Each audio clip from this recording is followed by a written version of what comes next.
Mwaramutse neza mwese muraho.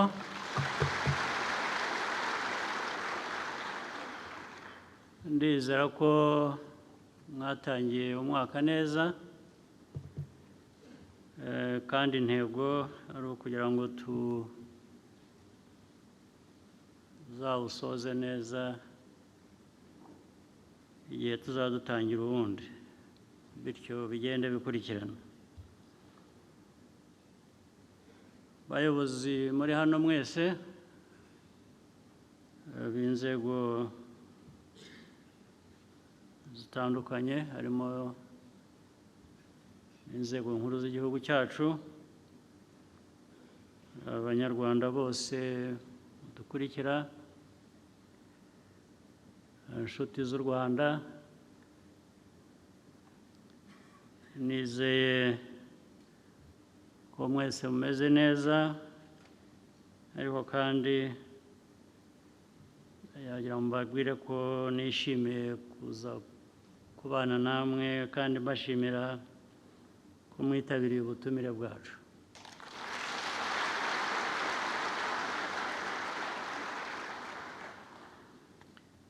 Ndagira ngo ariko by'umwihariko nshimire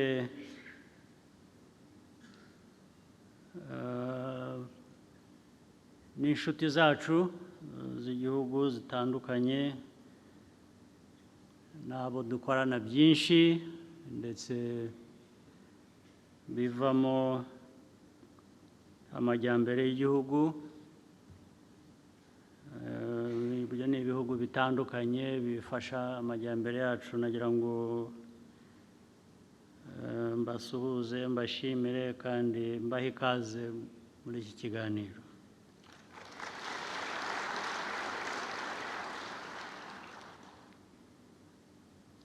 Uyu mwaka igihugu cyacu gifite byinshi kigamije gukora,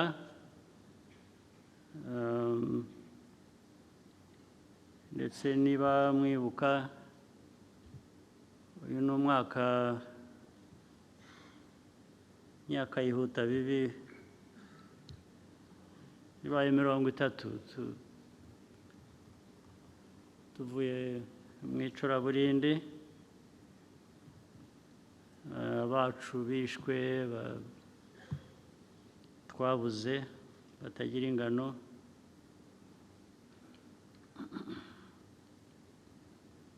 Nubwo bamwe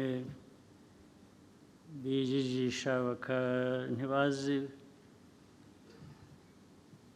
abapfuye, ntibazi icyabishe, ntibazi, ariko abo ni bakeya. Icyo mbivugiye ni uko dukwiriye kujya nabyo tubyibuka ko ari icyo kiri mu bibazo dukwiye kuba duhangana nacyo.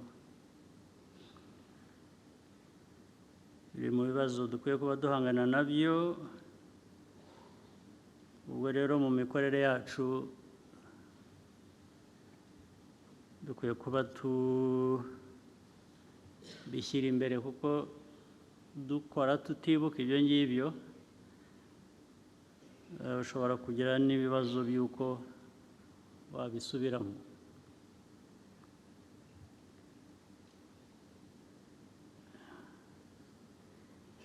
Imyaka 30 irimo ibintu bibiri. Irimo ibyo byago, ariko irimo n'igihugu guhinduka kikaba igihugu kindi dukwiye, kitari kijyanye n'ayo mateka nayo twibuka.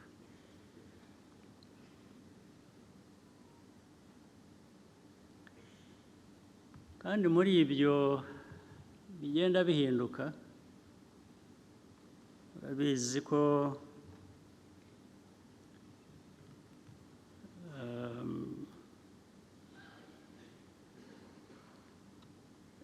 n'ubuzima bw'abantu n'imibereho n'imiterere y'igihugu, ibyo nshaka kuvuga bijyanye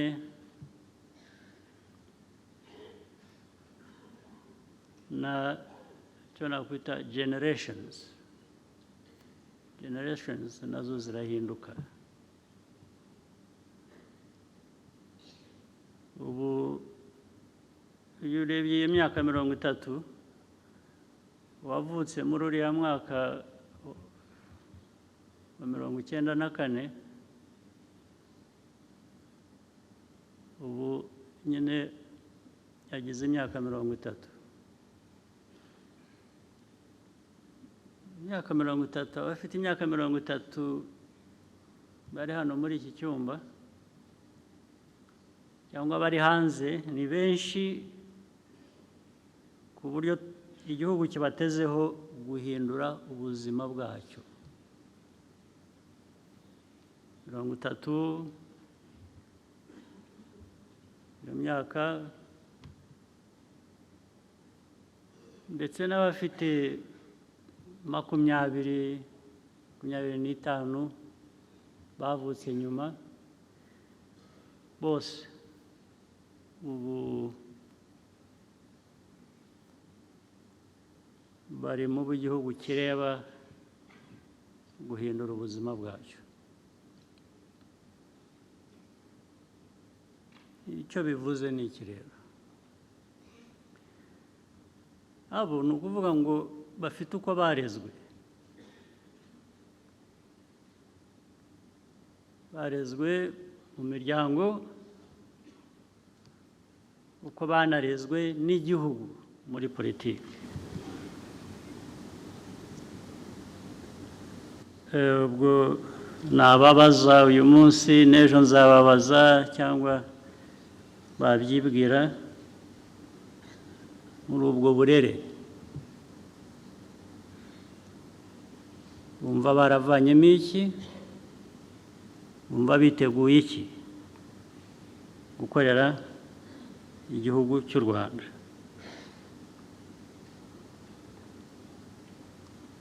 Byose rero biri kuri bo, imyifatire yabo,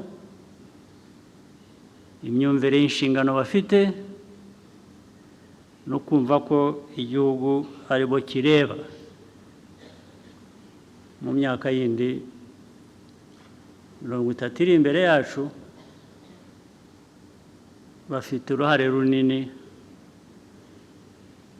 mu guhindura ubuzima bw'Abanyarwanda kurusha ndetse uko batwebwe babigenje. Bakwiye kubyumva batyo.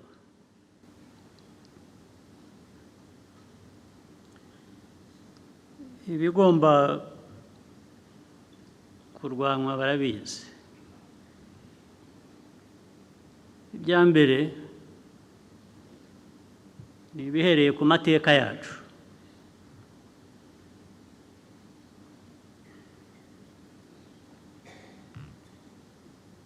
Ibindi ni ibyo dusangira n'abandi hanze y'igihugu cyacu.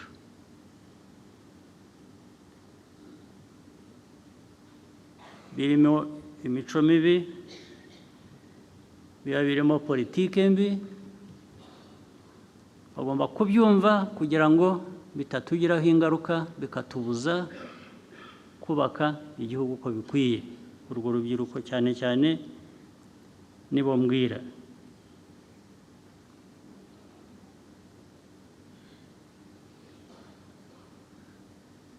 Mugomba kumva uburemere bw'inshingano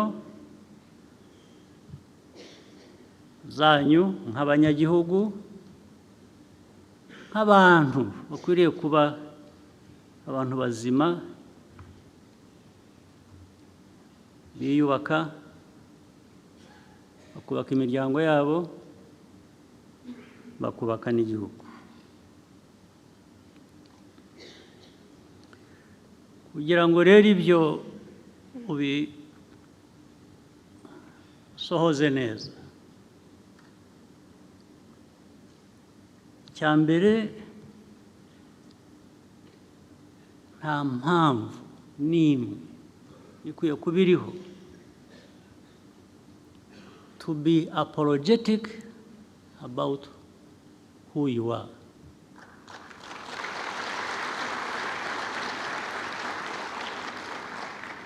You must not be apologetic. You must stand out. You must come out. You must fight for what you want to be and what you want to have. Don't wait for anybody to come and give it to you as a gift, because there will be nobody who will do that. They will not show up at all, even when you badly need that. Ku Banyarwanda who has not learned this lesson, ninde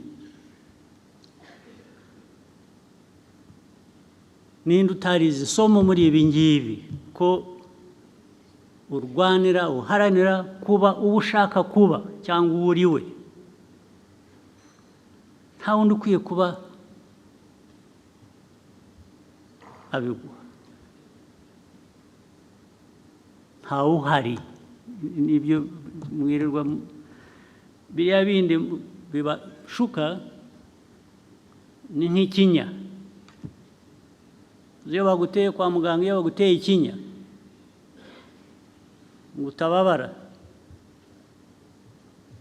iyo gishize bigenda bite?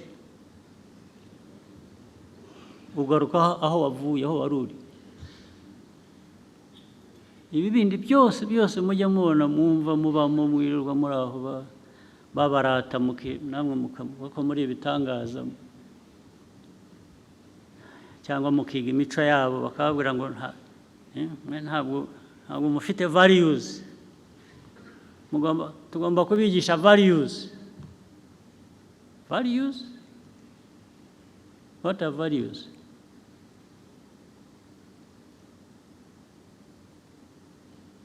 Are they things that belong to some parts of the world and the others are just supposed to be spoon-fed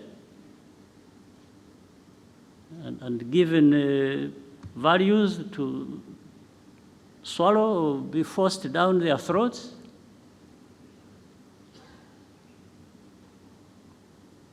Do you really believe that? Abantu mwicaye hano, abayobozi mwicaye hano, cyangwa rwa rubyiruko navugaga, do you believe that?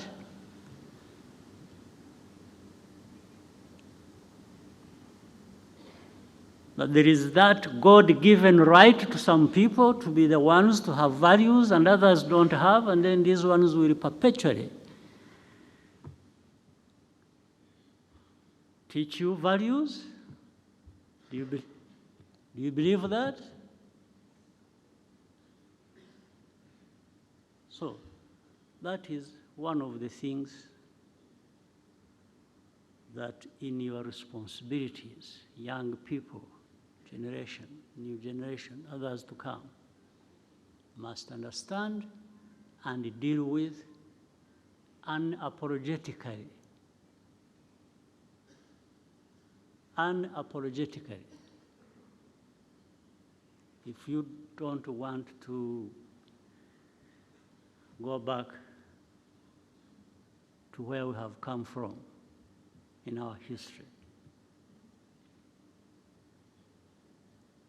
you must even really be angry about this.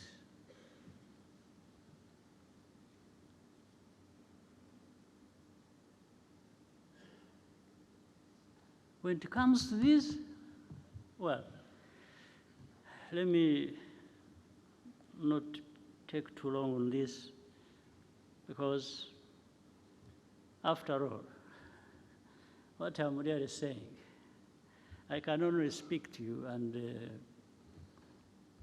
give you this message. There's nothing else I can do. I can't, because I'm not able to create people to be who one wishes them to be.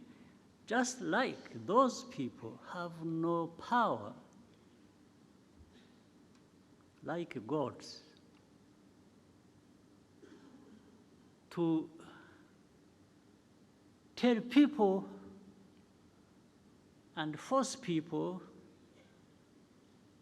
to have these values they want them to have, even when they have failed to stand up for that themselves. The whole world is struggling. So, including those who give lessons, they're really struggling. And when they are struggling, and they are telling you to do certain things they are struggling to achieve, oh, then they start telling you, you know, yeah, but that is the beauty of democracy. Yeah, so why is it not the beauty of democracy when I'm struggling? Why are they not the same? You are struggling with democracy, but my struggles with the democracy are supposed to be different from your own. How? The mess there is in democracy in your place is the same mess there is in my part of the world with democracy. Which mess is better than the other? It's all a mess. We're dealing with a mess.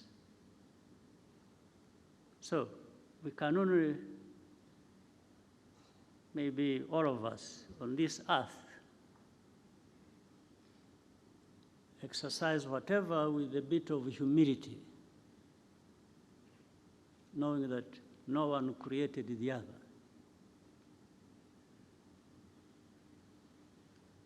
So I can only tell you this. You can't change much. But when it comes to my area of responsibility, then I think we can have a conversation. And if you want to fight, we can have a fight. So that's no problem.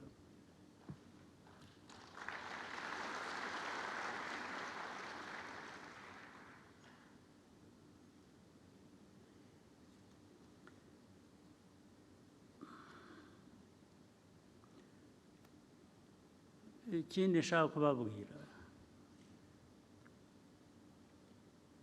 twebwe nk'u Rwanda ntabwo twashobora kubaho nk'ukuntu bamwe babaho cyangwa ibyo duhora turwana nabyo. Dufite ibibazo by'umwihariko.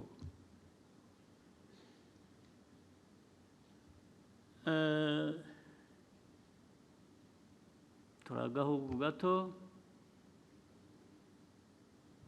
ubukungu bwacu ntitubufite uko twabwifuza, ni buto, ariko nta bantu baba bato.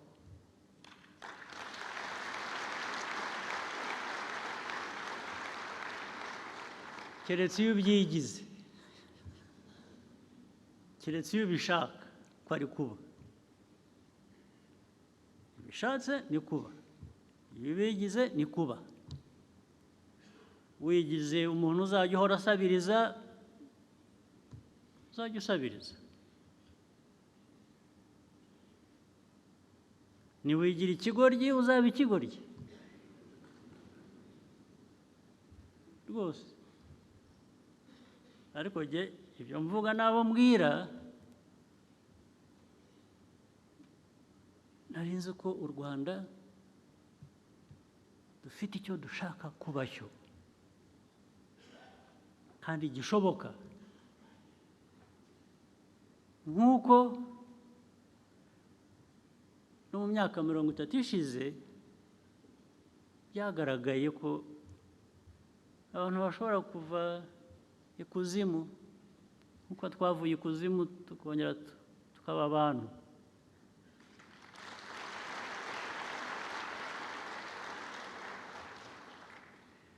Kuva ikuzimu ukaba umuntu ntabwo bipfa kuza gusa, ntabwo bihabwa n'umuntu bya bindi navugaga, ntawe uza ngo abiguhe. Biva mu byo ukora, biva mu byo ushaka, biva mu ko wumva, uko witwara. Yari inama y'umushyikirano ibaye ya kenshi maze kugira. Numva ari ukwisuzuma, turashyikirana, turajya hamwe, turahura ngo turebe aho tuvuye, turebe, dushakishe ibiri mu bushobozi bwacu nk'abantu twakora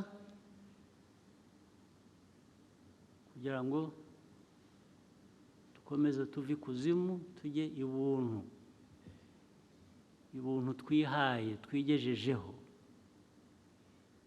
Ntabwo ari ibuntu uhawe n'undi, kuko ubwo ntabwo ari ibuntu. Intizanyo ni intizanyo.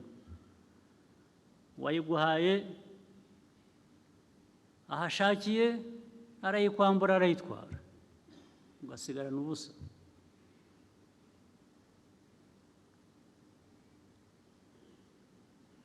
Wakwambitse, wagutije umwenda, yaje agatwara ibye, usigara wambaye ubusa.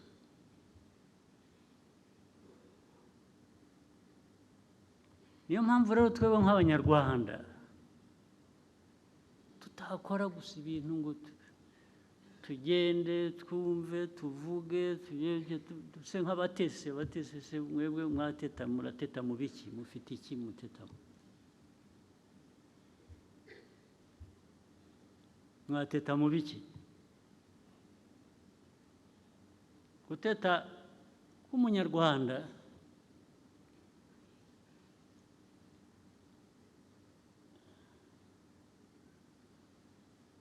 ni iki se? Ko ari nka bya bindi navugaga,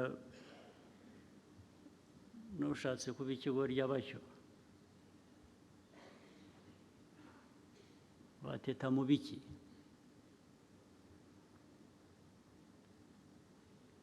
Aho abandi bakora amasaha 2, 3 bakajya kwiryamira, ushatse wowe wakora 10. Aho abandi bagenda ku maguru basa naho badafite aho bajya, aho bagenda umunsi wose bikora ibyo, wowe ukwiye kuhagenda amasaha make. Kugira ngo narangira ukora ikindi. Ibi mvuga ni uko u Rwanda ruteye, si jye warugize uko ruteye, ariko turarufite uko ruteye. Tugomba kurutwara nk'uko ruteye. Ibyo rudusaba nibyo dukwiye kuba turiho. Ibyo twaruha ibyo rudusaba.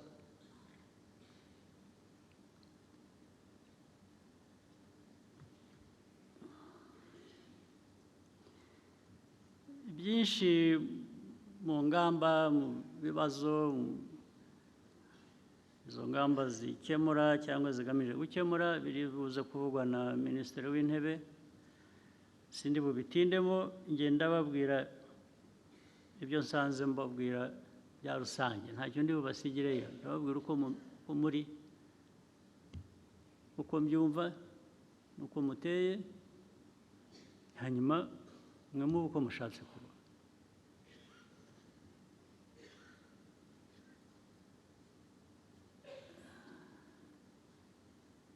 Niba tuza hano rero kugira ngo tubwizanye ukuri, turebe aho tuvuye, turebe aho tujya, duhore tuvemo, dushobore kwihuta gukora ibikwiye kugira ngo bijyane n'icyo dushaka kuba twahisemo.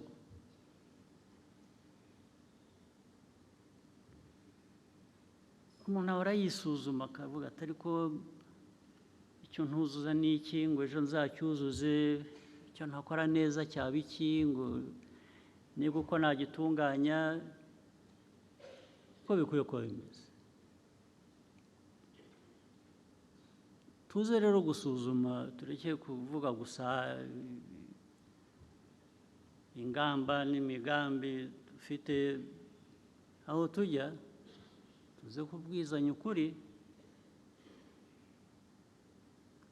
Bimwe bitubuza kwihuta kuba babandi dukwiriye kuba turi mu bikorwa no kubaka igihugu, tubisuzume bihoraho bitari ngombwa kandi bishobora kuvanwa mu nzira. Ibintu abakozi bakorera abanyarwanda ku nzego zose kugera no kuri twebwe twese ku nzego zo hejuru, ntabwo twahora dusubiramo amakosa buri munsi.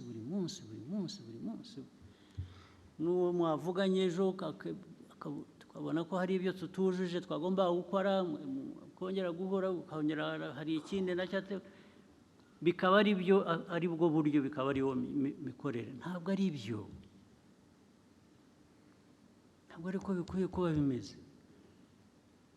Ubwo uba wibagiwe ya miterere y'igihugu cyacu n'ubushake dukwiye kuba dufite cyangwa dufite bwo kuba neza abo turi bo.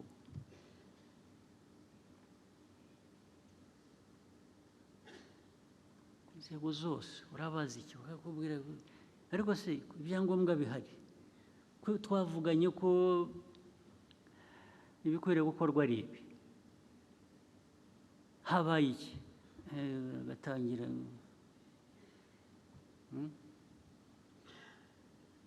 agashakisha impamvu, kandi impamvu ntibewe, impamvu ikaba undi, agatangira kuvuga ko hari undi, hariho n'uwo bahuye mu gitondo bakamutera umwaku. Uvuga ati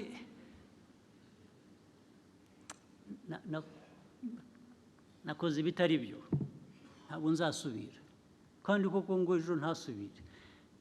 Nk'abantu, ikiremwa muntu gikora amakosa, ibyo ntabwo biyobewe, ariko nabyo turabizi. Iyo uhora ukora ikosa rimwe urisubiramo, hagomba kuba hari ikindi kibazo. Ntabwo bikiri ikosa ry'uko uri umuntu, byabaye ikindi. Ndetse bishobora no kuvamo ko ubikora ubigendereye, kubera ko wenda birimo inyungu, urabonamo inyungu ntoya, kuko ntabwo ari inyungu ziba zirambye.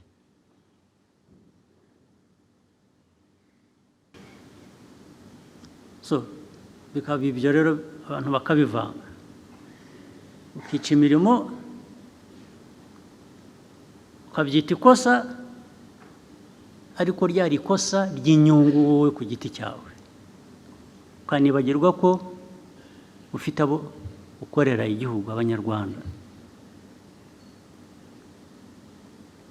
Ibyo nabyo bikwiye kugera aho bigarukira, ntabwo byahoraho ngo duhore dusabana imbabazi, dusobanura ibyo tujuje, kandi bigaragara ko utabyujuje kubera ko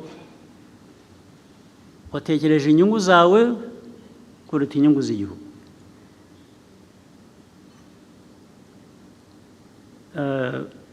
Muri uyu mushyikirano rero, mu byo tuganira, ubwo turaza kubona umwanya tuzaba tubwizanya ukuri ku bintu bimwe, even biri by'umwihariko, biri specific. Bagomba gukorana, ko n'inzego zigomba kuzanya, ni system yose igomba. Ntabwo igihugu cyatera imbere abantu badakorana, batuzuzanya. ariko noneho no kugira inshingano yo gukora neza, yo kuzuza ibyo ukora ukabikora neza ukabinoza. Ntabwo niba uri umuntu ufite resitora cyangwa ufite hoteli cyangwa ufite ahandi abantu babonera services, ntabwo hahoraho ibintu biraba bibi bigira bityo bibi. Ibyariho imyaka 15 ishize nabyumva, abantu bari bagishakisha bubaka, ariko ubu ngubu mu mwaka ubaye wa 30, ariko abatanga serivisi mbi ntabwo aribo bafite ikibazo gusa, n'abazihabwa bamufite ikibazo, n'abahabwa services mbi mukazishyurira mukagenda rwose, ukajya mu restaurant ukakugaburira ukagira food poisoning, ugataha ukajya mu hospital bakakuadmittinga rwose bagushyira ku drip, bwacya ugasubirayo.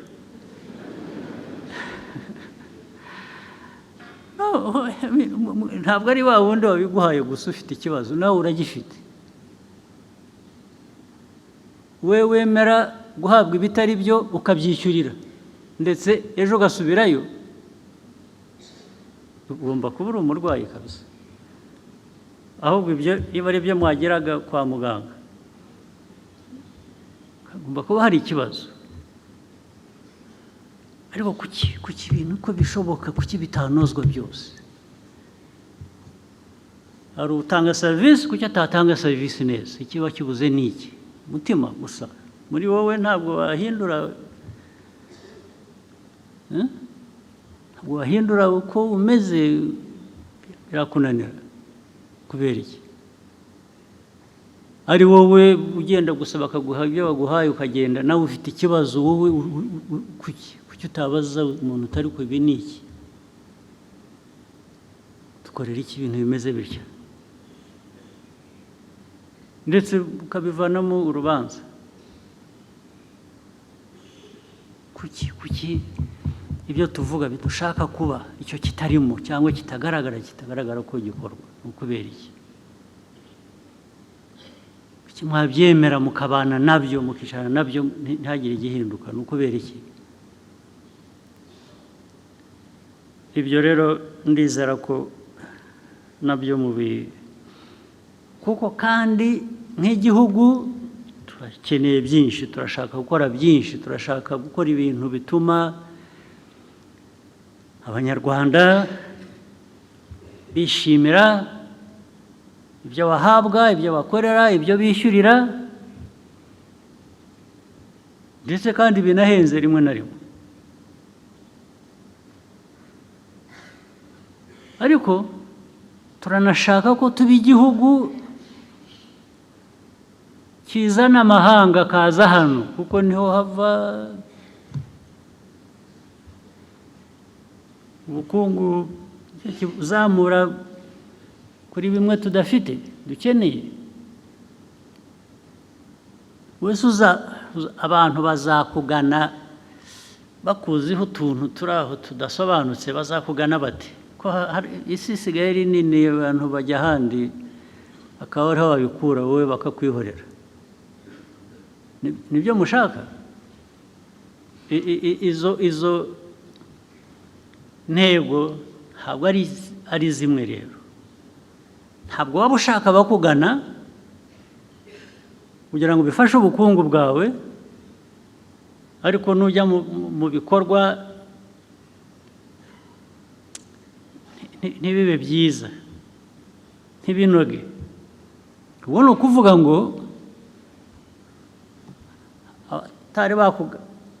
batarageraho kugana ntabwo bazaza. Abakuganaga bazashakisha ahandi, bavuga batari ko hariya tujya tugafatwa dutya tukagerwa dutya, turahagira iki? Mwakora mutyo mute n'abayobozi bicaha namwe bakabikora mureba cyangwa mureba ubwo nabibitiriye ko mureba wenda ntimureba wenda ntimubona ibyo nahimbe batwerereye nahenze ko abantu bose bakwiriye kuba babona ubundi ariko icyo ubona gikwiye kuba gifite icyo kikubwira ni cyiza cyangwa si cyiza nk'uburyo bworoshye ibyo rero bigomba kuba mu byo tugomba guhindura rwose kandi dushoboye kubikora vuba kuko nta kindi bisabaga ntabwo bitegereza imfashanyo ziva mu bacuti bacu bimwe baduha imfashanyo nta aid bikeneye rwose no donation no grant nothing it's just in you biri muri mwe nimutabi yivanamo muzatakaza byinshi bitagira umubare kandi iyo byagiye iyo wagiye ukipfusha ubusa ukigira utyo bikagenda kubigarura bizakugora niyo wabitunganya noneho ukabiruka inyuma uvuga uti bya bindi byaratunganye nimugaruke ubahebe ntabwo bazagaruka niyo mpamvu ukwiye kubifata nk'ibintu biremeye izi nama ziba hano abantu bava hirya no hino ni ukuvuga ngo hari akantu bababonamo ako kantu rero mugakuze aho kugira ngo kabacike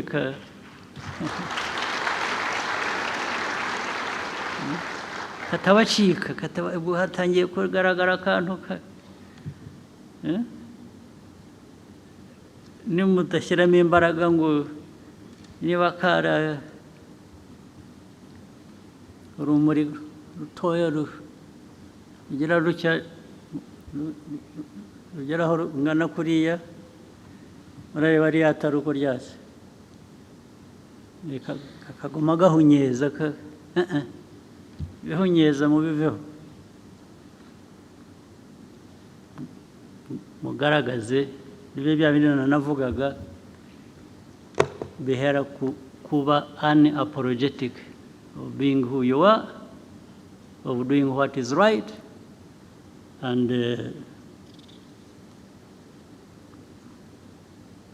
going forward.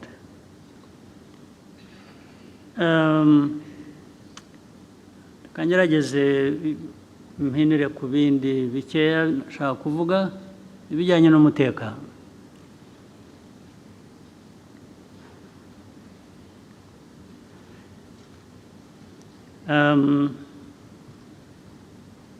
Naratangira kujya bijyanye n'umutekano birambuye kambanze mbabwire ikintu kimwe uru Rwanda rwacu naho tuvuye naho dushaka kujya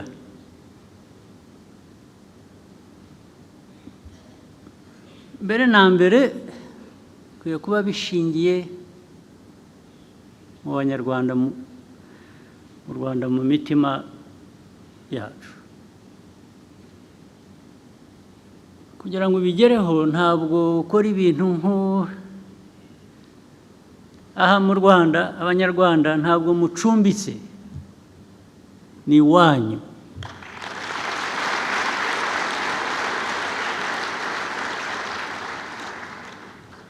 gukora ibintu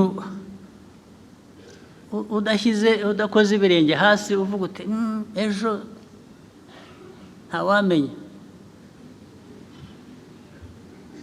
ntawamenya nuko erega ndababwira nuko mutumva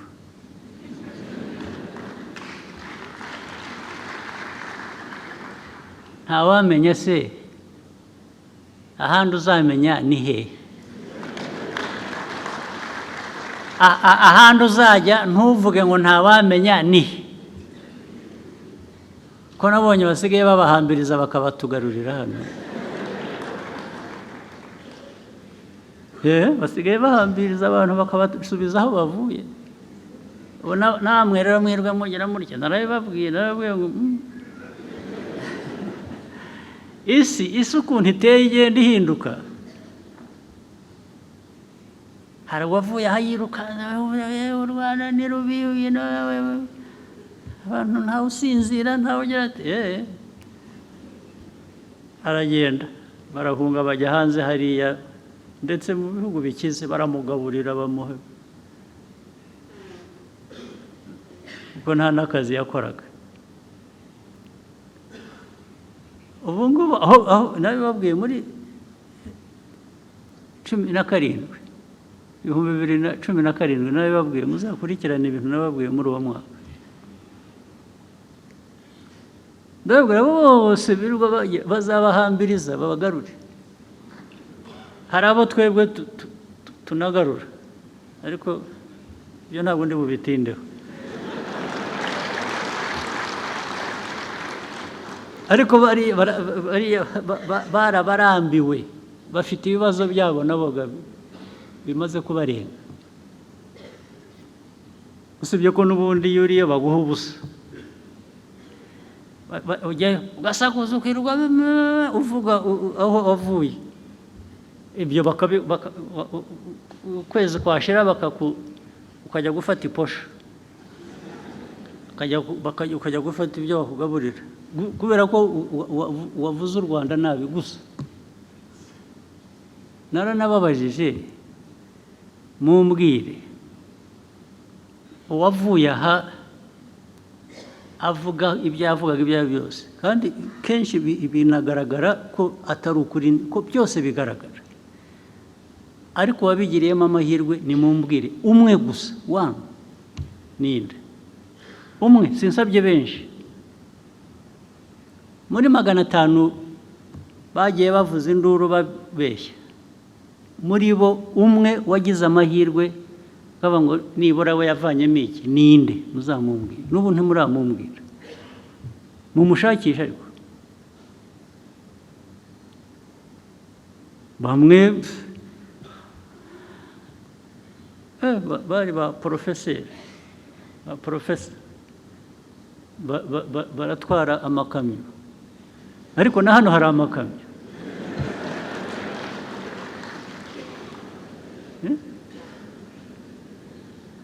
ugahunga igihugu ubeshya ukajya muri Amerika gutwara ikamyo gusa ariko ukishima ngo uri muri Amerika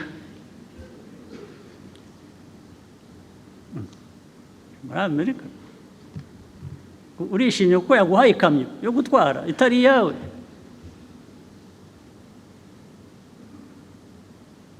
urayitwara ku mugoroba ugatahana akavera ka hamburger akavera ubuvera twaciye hano nicyo cyagutwaye ibirometero 10,000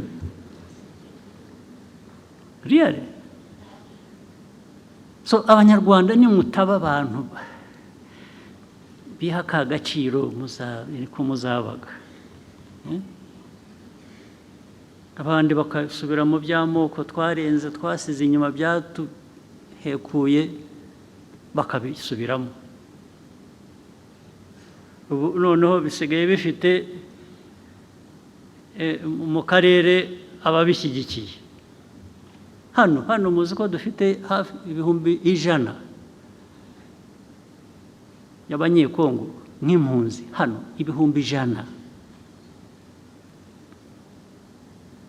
muri izi ntambara z'ejo bundi hamaze kwambuka nk'ibihumbi 16 bisanga 80 n'ibindi twasanzwe hano barabizi abantu bose barabizi bazi n'ukuri kubera ko muri ibyo bihumbi 100 hari ubwo bigera bitya rimwe mu mwaka umwe ibihugu biteye imbere bimwe bifite values z'igitangaza,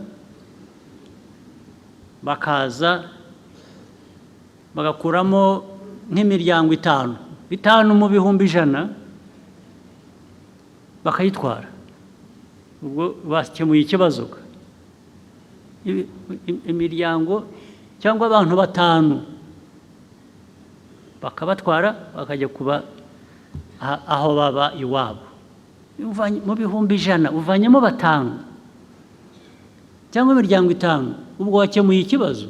Niko ikibazo gikwiye kuba gikemuka.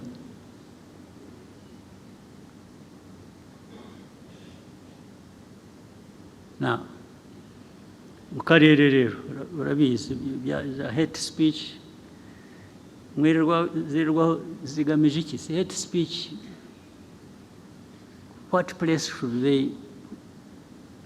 these people who propagate hate speech, what in this world, what role are they playing really? I think there are about 300 or 400,000. And to the world, this is normal. Yeah, that is how it happened here when people are being killed. Here in 94, some people are saying, no, this is, it's like, these are the savages of Africa killing each other. Some people are saying that. We are savages killing each other.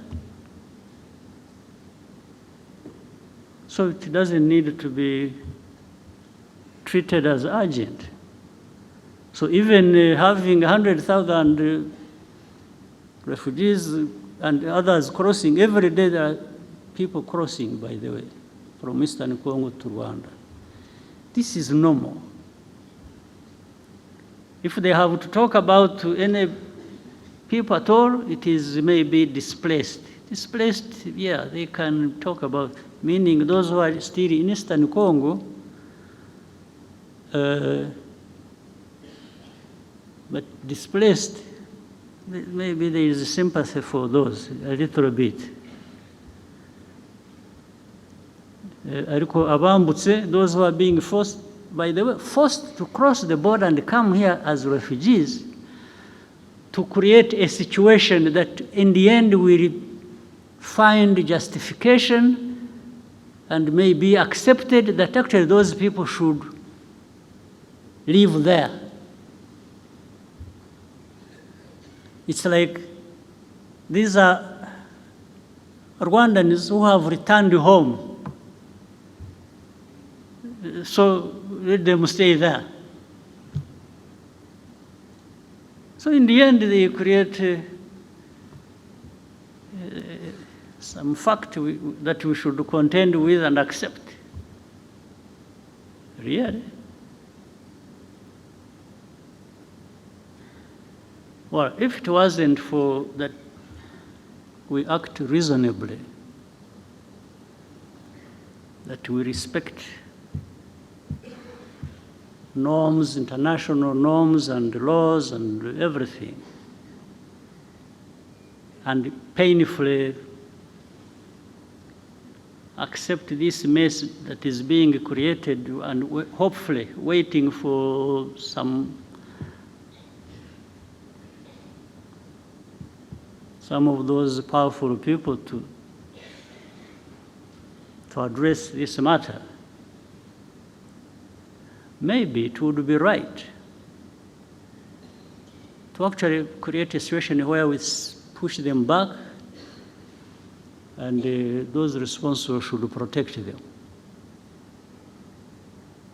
But so among those refugees, there are those who have been here for the last 22, now 23 years in a refugee camp.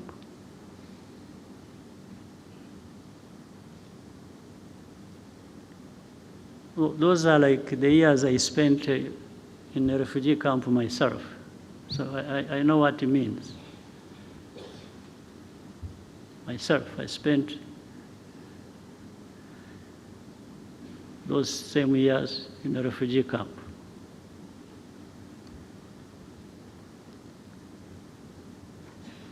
So who is in charge of what? In this world, who now does what? Now there comes the Eastern Congo conflict as such. One, you try to do some research, do some inquiries, you do some intelligence. Rwanda did not in any way create this war that is happening in Eastern Congo. For me, I'm giving a fact. Go and investigate and prove me wrong. Rwanda never got involved in starting this fighting that has happened in Eastern Congo. But with time, there has been an effort to actually make it our war. That we are the ones who started it. Over time, this is what has happened. Now, using what? If you see the combination of hate speech and the displacement of these people, you come to understand what actually was behind it. Maybe somebody thought they were being smart, and they thought that was the way to end the M23 problem, which was there in 2012, because there is ethnic cleansing, pushing these Tutsis to Rwanda, to belong there because that's where they belong. And Kagame is a Tutsi, he's the president of Rwanda. Let them go and join their president. This is what is behind it. One time we had a meeting and we were having an argument with the leaders. And of course there was a contradiction in some of these people's argument. I asked specifically, I said, and that's that one responsible for Congo. I said, we are not going to address anything unless you come out clearly to tell us facts about the situation. I asked him, I said, are these people in M23 Congolese or not? And he said to me, and there were other leaders in the meeting, that absolutely, these are Congolese. Then he came out to say that he has in fact even openly talked about it. I think when he was in the US or UK, I don't remember what he said, that he came out and said it. So he was confirming that these are Congolese. I said, fine. So how do they become our problem? How do they become Rwanda's problem? I also asked him, I said, do you know when these people, the group that started this fighting, do you know where they came from?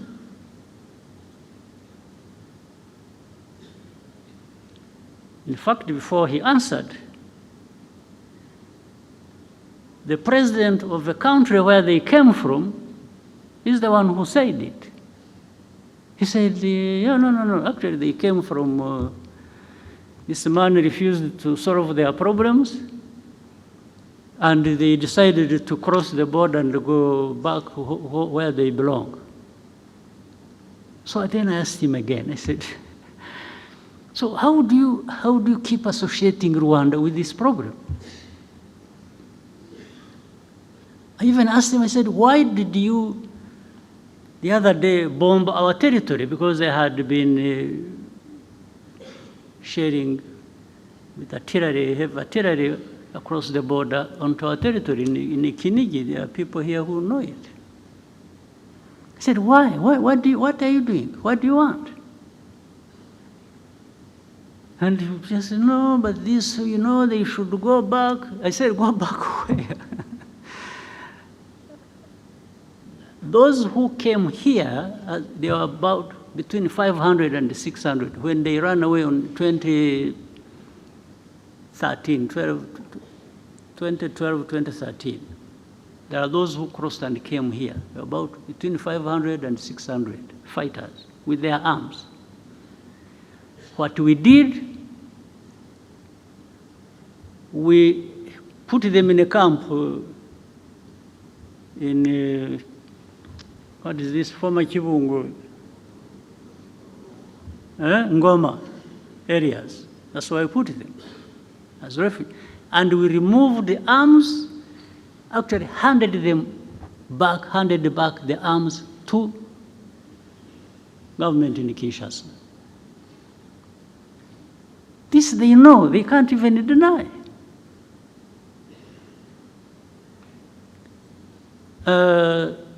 They said they had wanted to solve the problem politically. They invited some of the leaders of this group, took them to Kinshasa, that they wanted to talk to them and resolve the problem. These people, the leaders of this group, went to Kinshasa. They are put in a hotel, spent 5 months without seeing anybody to talk to them until they left. Of course, they left heavy bills behind in the hotel. Nothing else. Now, but when you see, then you would see you saw in the statements of different organizations and so, blaming Rwanda for M23 conflict in Eastern Congo.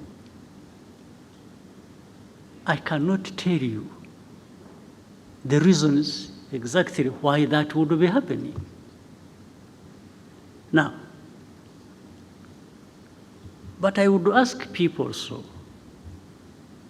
You may associate us with M23.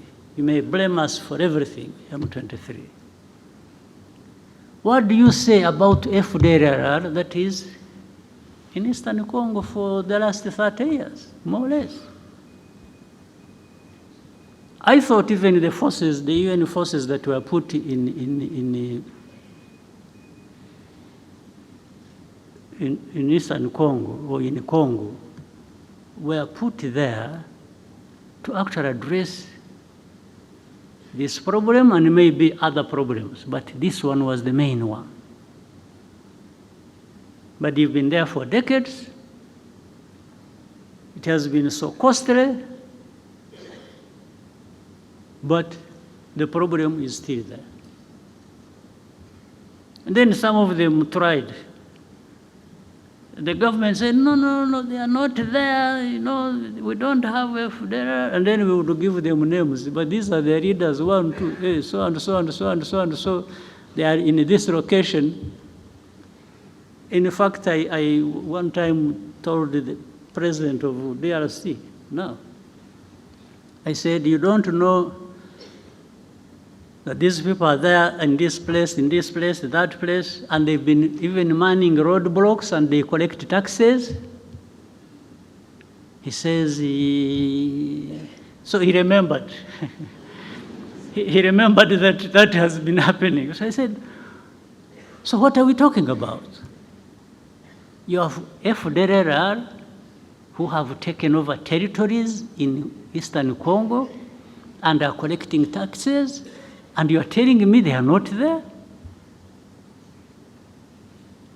So anyway, when all this came to some point, and this war was raging, and this time it turned into where the government in Kinshasa wanted to demobilize the people. They thought they would now throw M23, push them into Rwanda. And this still remains, by the way, the aim. This is the goal. So I told our friends, these powerful friends of ours, I've even said it publicly, when it comes to defending this country that has suffered for so long and nobody came to the help, I don't need permission from anybody.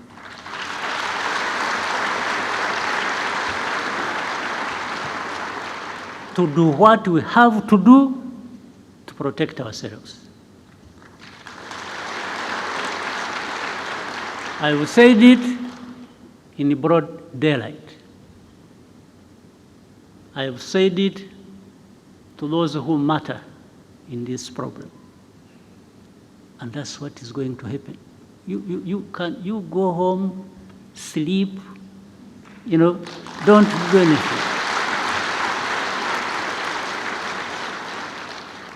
There will be nothing crossing these borders of this small country of ours. If anybody attempts,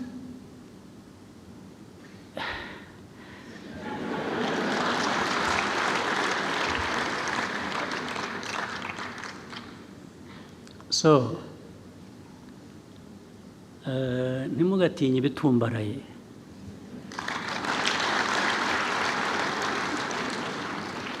Sometimes birimo ubusa. Haba harimo umwuka. Umwuka, a balloon. A balloon, you need a needle. Just ibyari birimo ukayoberwa aho bigiye. Ntimugatinye ibitumbaraye. And I'm saying this, not only that. Ikindi nuko, where we have been, 30 years ago, there is nothing worse that can happen to us.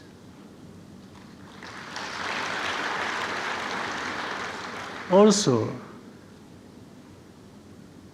that means if you ever put us in a situation where we have to think like it's going back to that time,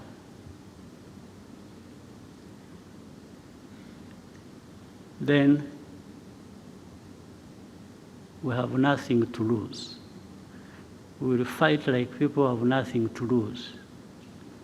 And somebody will pay the price other than ourselves.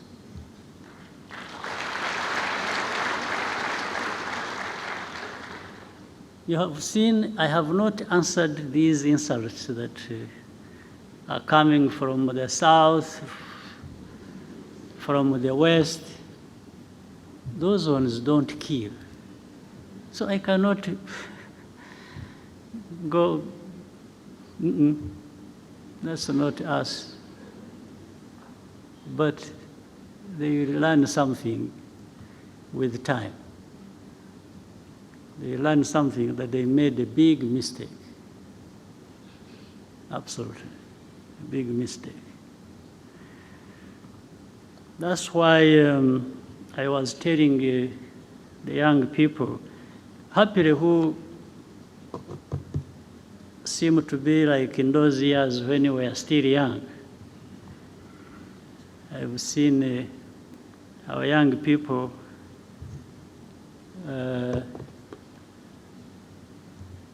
they are really ready to fight for and defend this country.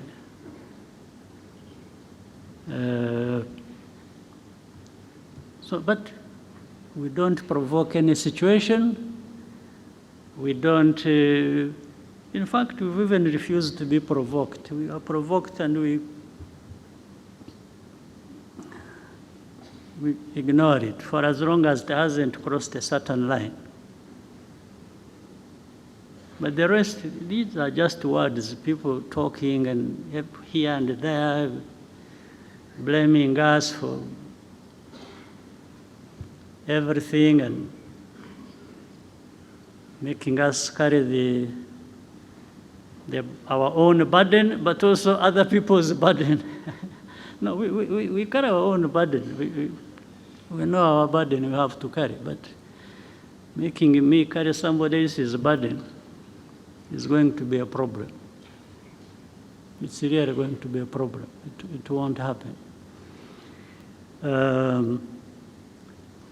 So, for the defense of this country, when we are right, when we are attacked, I don't ask anybody's permission, not at all.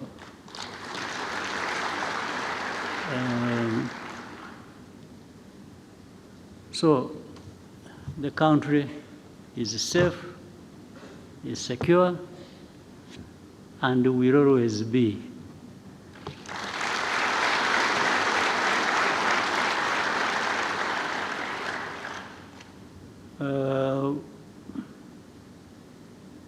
Those who are excited and because I'm told what you see happening in the West and then in the South, they are busy collecting the other poor Rwandans who went out making noise, and they are trying to turn them into some leaders in the future of this country. I'm not sure. I'm not sure because some of them either will be brought here by those people who are sent away. They will get tired of them and say, or I will go and collect them and bring them home and tell them how they were mistaken to live in the first place. So, Prime Minister, I think you have had enough time to write your speech. So I think I'm going to invite you to. So I wish you a good year. I wish you happy life and many years ahead. So asanteni sana.